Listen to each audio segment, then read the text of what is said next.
Ильяс Жансүгіров «Бадырақ» әңгімесі.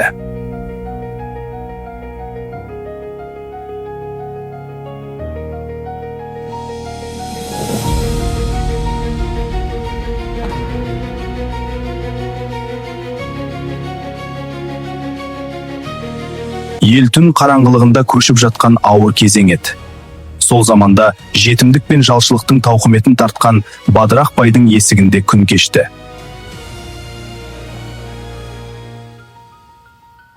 Ол қой бақты, отын тасыды, құдық қазды, ел көшсе жүк артты. Бар ауыртпалықты көтерсе де, жігері сынбады, намысы өшпеді. Жеңсік те өз еркінен тыс байдың тоқалы болып, күндестік пен қорлықтың арасында өмір сүрді. Тағдыр тауқыметі жақындатқан екі жүрек бір-бірінен медет тапты. Бадырақ пен Жеңсік көңіл қосып, қиындық ішінде үміт отын жақты. Бірақ олардың бақыты ұзаққа созылмады. Ел көзіне түскен екеуі қатал жазаға ұшырады.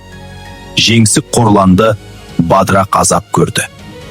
Көп ұзамай ел ішін аласапыран заман жайлады. Зорлық, талау, дүрбелең күшейіп, бай да кедей де бірдей күйзеліске түсті.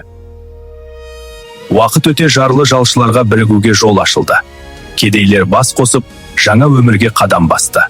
Солардың арасында Бадырақ та бар еді. Жалшының тағдырын арқалаған Бадырақтың есімі елге үлгі болды. Үйім оның атымен аталып, бұл кедейдің де қоғамда орны барын аңғартты.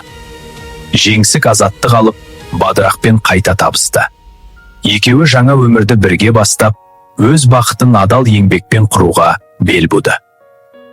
Кедей ауыл ұйымдасып, үй тігіп, егін салып, тұрмысын түзеді. Сабақ оқып жатырмыз балалар. Балалары білім алып, ел еңсесі көтеріле бастады. Бадырақтың өмір жолы қорлықтан қайсарлыққа, азаптан азаттыққа жеткен тағдыр жолы. Бұл бір адамның ғана емес, тұтас халықтың теңдікке ұмтылған жолы.